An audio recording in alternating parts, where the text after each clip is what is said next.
So who would be subject to an international law of ecocide? Well, under the drafting provisions that I've submitted, and every government has now received a concept paper on it, what is proposed is twofold.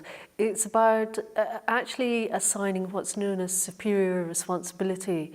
So those who stand in positions of command and control at the very top end, we're looking at here ministers of state, prime ministers, CEOs, directors of big transnational corporations, but also this is about the flow of finance. So those who are in positions of superior responsibility, the heads of banks, who either through themselves or through their agents make decisions that either allow the facilitation of ecocide to play out through predominantly corporate activity, or the failing to take action where significant harm is playing out in a business context.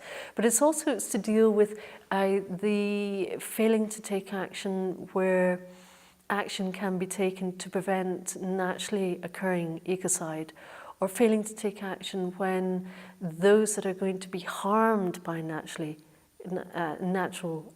occurring ecocide. So, for instance, the small island states, it's about taking action now to engage around what do we do with environmental refugees?